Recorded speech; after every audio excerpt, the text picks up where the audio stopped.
ତମେ ଭଲ ଭାଇ ଜାଣିଛ ଏସବୁ କଣ ହଉଛି? ଯାହା କିଛି ହଉଛି ତମ ମଙ୍ଗଳ ପାଇଁ ହଉଛି। ଆଲୋ ସେ ଇଏ ମଙ୍ଗଳ ବା ଛୁଆଟା ମୋର କୁଆଡ଼େ ବୁଲି ବୁଲି ଆସିଛି, ତା ତଣ୍ଟି ଶୁଖି ଯାଇଥିବ, ତାକୁ ସର୍ବତ ଟିକେ ପିଇବାକୁ ନ ଦେ, ତା ମୁହଁ ପାଖରୁ ହାତରେ ଧରି କହୁଛୁ କଣ ବାହାଦୁରୀ କଥା କହୁଛୁ? ଏ ଅନାମିକା ଦିଅ ସର୍ବତ ଦିଅ ମୁଁ ପିଇବି। ମତେ ବାଧ୍ୟ କରନି ଏ ସର୍ବତ ମୁଁ ପିଇବା ପାଇଁ ଯାଇପାରିବି। କି ଆଶ୍ଚର୍ଯ୍ୟ କଥା କହୁଛ ତମେ? ସର୍ବତ ନେଇ ଏମିତି ବାଜେ ଯୁକ୍ତି କରୁଛ କଣ ପାଇଁ ମୁଁ ତ ବୁଝିପାରୁନି। ମୁଁ କିଛି ଯୁକ୍ତି କରୁନି, ଯାହା ସତ୍ୟ କଥା ତାହା ହିଁ କହୁଛି। କୋଉ ସତ୍ୟ କଥା କହୁଛ? ତମେ କାହିଁକି ମତେ ସର୍ବତ ପିଇବାକୁ ମନା କରୁଛ? ଏଇଥିପାଇଁ ମନା କରୁଛି ଯେ ଏ ସର୍ବତରେ ବିଷ ମିଶିଛି, ବିଷ। What? ଇ ସର୍ବତରେ ବିଷ ମିଶିଛି? ଏଥର ମୁଣ୍ଡ ଖରାପ ହେଇଗଲା ନା କଣ? କେତେ ବଡ଼ ଅପବାଦ କଥା ଇଏ ଆମ ନାଁରେ କହୁଛି ଶୁଣୁଛନ୍ତି? ଏ କଣ କରିବି ଲୋ? ଶୁଣ ଭାଉଜ, ଆମକୁ କେମିତି ବଦନାମ କରି ତମର ଠିକ ହଉନି। ସେ ମୋ ଭାଇ, ମୁଁ ପୁଣି ସର୍ବତରେ ବିଷ ମିଶେଇ ଦେବି, ଏ କଥା ତମେ ଭାବି ପାରୁଛ କେମିତି? ଦେଖ ସୁମା, ଏ ଘର ଭିତରେ ଭାଇ ଭଉଣୀ ଦାଦା ପୁତ୍ରା ମା ପୁଅର ଯୋଉ ଆତ୍ମୀୟ ସମ୍ପର୍କ ମୁଁ ନିଜ ଆଖିରେ ସବୁ ଦେଖି ସାରିଛି। ଆଉ ମତେ ବୁଝିବା ପାଇଁ ଚେଷ୍ଟା କରନି ମୋ ପ୍ରିୟ ନଣନ୍ଦ। Oh, stop it, stop it! ଅନାମିକା ଏସବୁ କି ଭାଷା ଅଛି ମୁଁ ତ କିଛି ବୁଝିପାରୁନି। କିଛି ବାସ୍ ଚାଲି, ଯାହା ସତ୍ୟ କଥା ତାହା ହିଁ ମୁଁ କହୁଛି। କିନ୍ତୁ ସର୍ବତରେ ସମାନ ବିଷ ମିଶିବ କଣ ପାଇଁ? ଖାଲି ସମାନ ନୁହଁ, ତମ ଦାଦା ତମ ସାନ ଭଉଣୀ ସେଥିରେ ସମ୍ପୃକ୍ତ ଅଛନ୍ତି। ତମକୁ ଜୀବନରୁ ମାରିବା ପାଇଁ ଏଇଟା ହଉଛି ଆମର ସବୁ ଉଦ୍ଦେଶ୍ୟ। Oh my God! ହସିଆର ମୋହ! ଓହରେ ନଗାନ୍ତି କଥା ହୁଅ। ଏମିତି ମିଛ କଥା କେହି ବଦନାମ କରେ, ପରିଣାମଟା କେତେ ଭୟଙ୍କର ହବ ସେ କଥା ତମେ ଜାଣିପାରୁଛ? କଣ କରିବେ? ଜୀବନ ମତେ ମାରିଦେବେ, ହେଲେ ହୁସିଆର ଶ୍ୱଶୁର ମହାଶୟ ସମୁଦ୍ର ମନ୍ଥନ କରିବାକୁ ଚେଷ୍ଟା କରନି। ଯଦି ମୋ ପାଟି ସମ୍ପୂର୍ଣ୍ଣ ଖୋଲିଯିବ ନା, ତାହେଲେ ଭୟଙ୍କର ସ୍ୱରୂପ ଆପଣଙ୍କ ଏ ସତ୍ତା ହଜିବ ଏବଂ ଗଳା ଭିତରୁ। ଏ ଅନାମିକା କଣ ଯାଉଛ? କୋଉ ସମୁଦ୍ର ମନ୍ଥନ କହି ଯାଉଛ? ତମର କିଛି ବୁଝିବା ଦରକାର ନାହିଁ, ମୁଁ ଯୋଉଟା କହୁଛି ମୋ କଥା ମାନ। ତମେ ଏ ସର୍ବତ ପିଇବାକୁ ମନା କରିଦିଅ ବାସ୍। ଇଲୋ ହେଇ, ତୁ ତ ଭାରି ମୋହ ବୋଲ।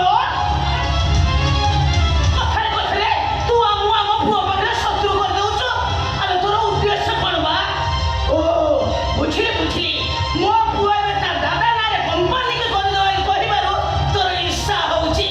ତୁ ସହିପାରୁନୁ, ସେଇଥିପାଇଁ ନା ଆମ ସମ୍ପର୍କରେ ତୁ ଫାଟ ସୃଷ୍ଟି କରିଦେଉଛୁ। କମ୍ପାନୀ କଣ ସେ କରିଦେବେ? କମ୍ପାନୀ କଣ ତାଙ୍କର ହେଇକି ଅଛି କି ସେ ବୁଝି ପାରୁନାହାନ୍ତି ନା?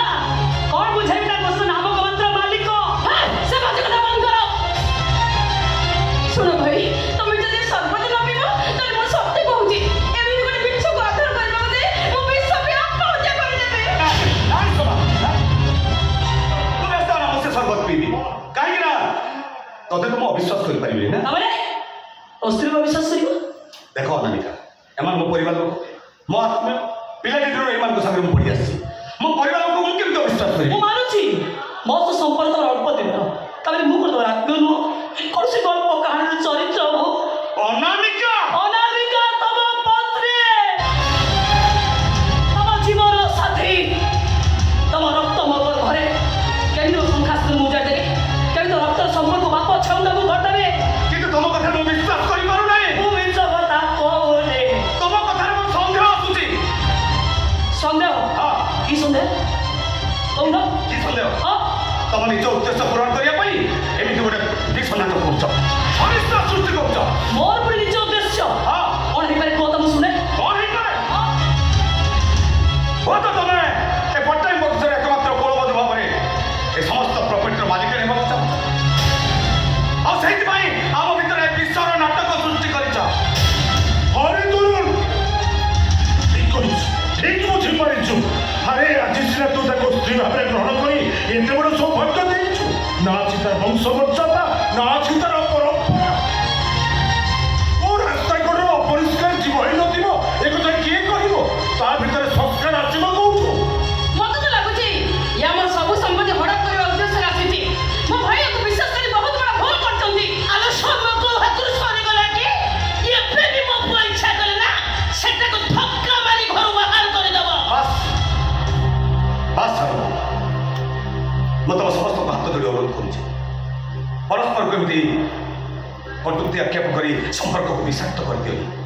ବରଂ ଭବିଷ୍ୟତରେ କେମିତି ଗୋଟିଏ ସୂତାରେ ବାନ୍ଧି ହସଖୁସିରେ ଚଳିବା ସେଇ କଥା ଚିନ୍ତା କର। ହେଲେ ମତେ କ୍ଷମା କରିଦେବ ତରୁଣ, ମତେ ତମେ କ୍ଷମା କରିଦେବ। କୌଣସି ପରିସ୍ଥିତିରେ ଏ ସମସ୍ତଙ୍କ ସହିତ ମୁଁ ରହିବା ପାଇଁ ଚାହୁଁନି। ତାମାନେ ତମେ ଚାହୁଁଛ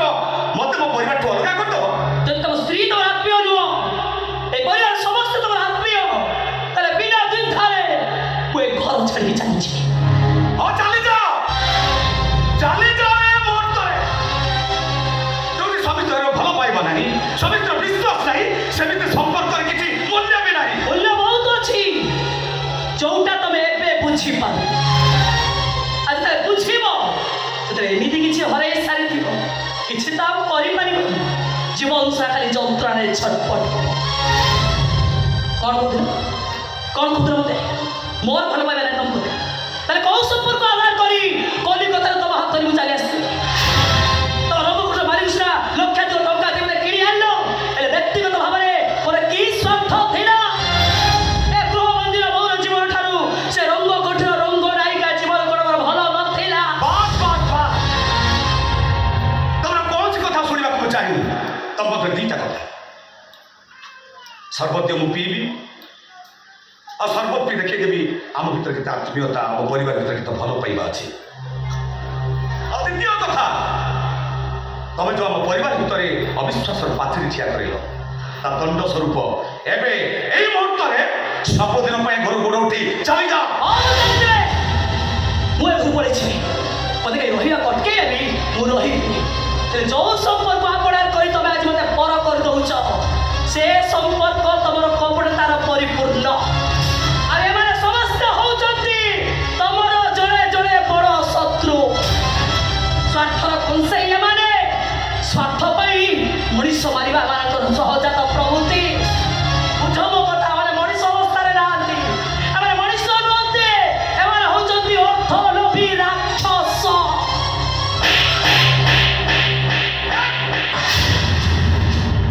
ମୋ ଇଚ୍ଛା କରେ ମୋ ପରିବାରକୁ ବିଦ୍ରୋହ କରିବ ରାକ୍ଷସ ବୋଲି କରିବ। ଆରେ ତୁ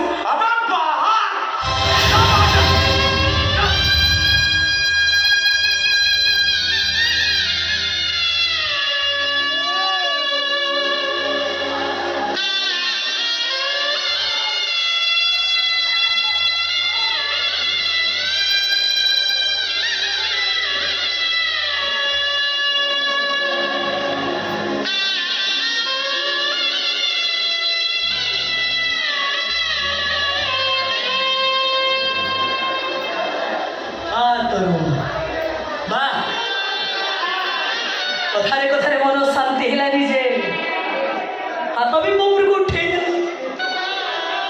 ଧକ୍କା ମାରି ମୋତେ ବାହାର କରିଦଉଛ ନା।